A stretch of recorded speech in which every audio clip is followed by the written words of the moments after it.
Hello, and welcome back to another Contemplative Living. We were off last week because we went to an IANS conference. IANS is the International Association for Near-Death Studies. And I got to hang out with a whole bunch of other near-death experiencers. So it was like old home week for me. So I hope you excuse that we weren't here last week. But we're back, and we've got everything back on track. We're doing our daily memes that we put out on social media and that are contemplative memes. And then we do our Sunday podcast right here. So,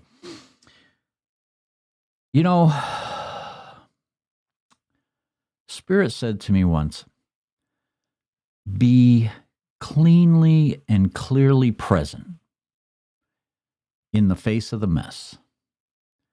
And that's kind of what we're going to talk about today. We're going to talk about, we know that a lot of times we find ourselves in a mess, but to be present. And the way to be present is to be connected to our spiritual practice. And so that's kind of what we're going to talk about today, is we're going to talk about perseverance through our spiritual practice. So let's get to it. Welcome. Now creating a life of peace. This is Contemplative Living with David Bennett. Contemplations and reflections to help with spiritual living. This podcast is made possible by dharmatalks.com.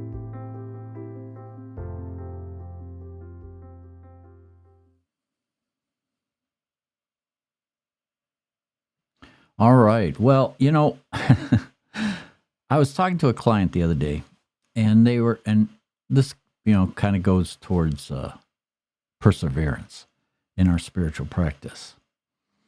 And she was telling me that, I love to meditate. And then and I think, okay, I'm really committing to this practice. But then the next day, totally blow it off, or I forget about it, or I get busy and I don't do it as much as I loved it the day before, and as much as I wanted to do it more, and knowing the benefit, but still just can't get to it. Well, perseverance through our spiritual practice is an essential virtue. The Buddhists have a term, and I'll probably mispronounce it, but it's Vyaira, and it means energy or diligence. It means developing discipline and perseverance through our sustained practice. The practice feeds us, and we feed the practice. It's a cyclical type of energy that allows us to be connected to our greater source. And it evolves. So over the years, as we grow and evolve, so too does our spiritual practice. Just like a delicate flower that blooms into its fullest beauty, our souls are constantly expanding and seeking new paths toward enlightenment. Our spiritual journey is not a stagnant entity, but rather an ever-changing tapestry that's woven of threads of experience, of wisdom, and introspection. With each passing year, we find ourselves shedding old beliefs and embracing new ones, just like the cells of our body are constantly evolving, and new cells grow and old cells die away. But unearthing the hidden depths within ourselves that we didn't even know existed, that's part of the journey. Our understanding of spirituality deepens as we encounter life's triumphs and tribulations. It's when we're forging resilience in the face of adversity. It's a perpetual dance between growth and evolution. And there lies the true essence of perseverance. Yeah, through our spiritual practice. It's not about reaching a final destiny or attaining perfection. It's more about embracing the constant flux of existence while remaining steadfast in our commitment to self-discovery. It's our inward journey. It's as time unfolds, like pages in a, cosmic novel, I hope that we can approach our spiritual practice with open hearts and curious minds and remain receptive to the lessons that are whispered by ancient traditions while also exploring uncharted territories that guide us by our intuition. It's a delicate balance between tradition and innovation. The seeds of transformation can take root, nourished by curiosity and watered by love and nurtured by acceptance. I want to continue on this awe-inspiring journey. I think we all want to continue on that type of journey. And as we grow alongside our evolving spiritual practice, we're forever reaching for higher planes of consciousness without losing sight of where we come from and where we're headed. So, our spiritual practice is how we find steadiness and consistency in our lives. The neat thing, like I said earlier, the practice feeds us and we feed the practice. And that's what creates that stability. That's what creates a foundation for living, a foundation for living. It gives us what we need, and it allows us to give back because we're starting to interact in life from that heart-centered connection to our higher being. Effort, energy, diligence, and enthusiasm are needed in our daily practice. Just like the whirling dervish, they put so much energy into their prayer. Effort, energy, diligence, and enthusiasm are like the four pillars that hold up the foundation of our daily spiritual practice. And just as a strong building requires sturdy support beams to withstand, all the forces in life, our journey towards self-discovery and growth demands these qualities. So let's look at it. Effort is it's a driving force behind progress. It fuels our determination and pushes us towards facing our challenges. Without effort, we risk becoming stagnant in our own development and settling for mediocrity. And then energy. The energy component complements effort by providing the necessary fuel for sustained action. It's through cultivating positive energy that we can maintain focus and resilience amidst the distractions and obstacles that come our way. And diligence? Diligence refers to consistent dedication to our practice, showing up day after day without faltering. It involves a commitment to mastering new skills or deepening existing ones. And lastly, enthusiasm. Enthusiasm acts as a catalyst, igniting passions within us for what we do each day and for our spiritual journey. It infuses joy into the routine activities and elevates them from mere obligations to meaningful experiences infused with purpose and intent.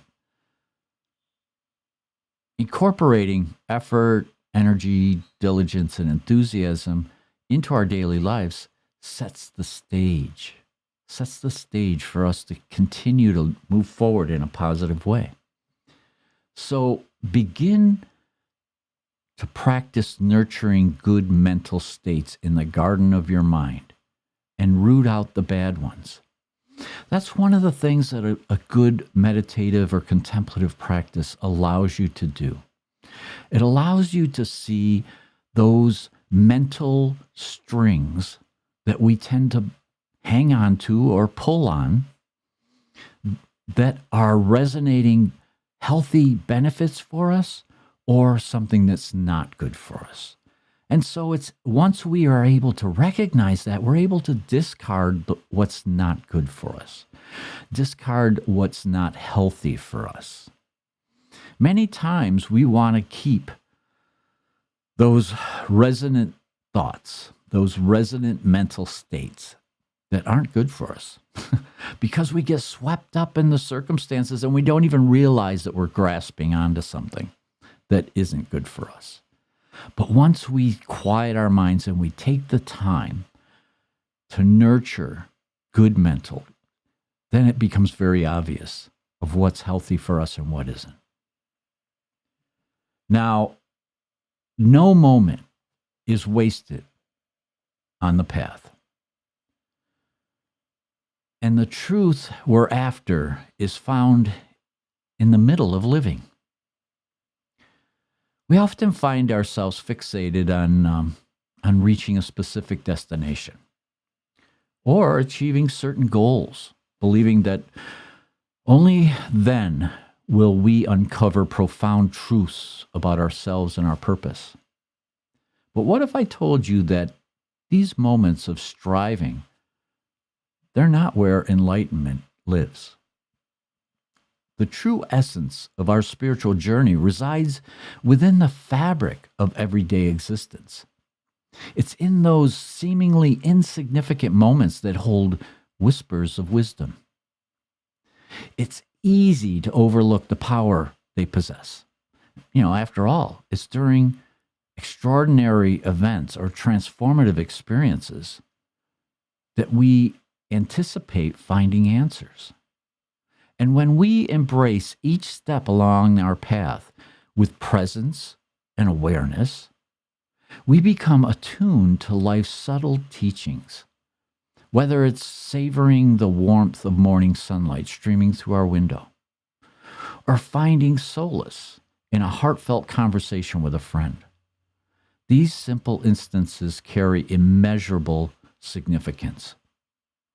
I saw this recently, right in the conference that I was attending. I was able to have those heartfelt conversations with friends, and it benefited all of us. So in this vast web of living life, no moment passes without purpose. Every encounter holds an opportunity for growth and understanding, if only we open ourselves up to receive its teachings. So, a spiritual aspirant is a seeker of truth, looking to identify the source of suffering. It's when we can identify suffering that we can act, and we can act in a positive, empowering way so as to reduce suffering.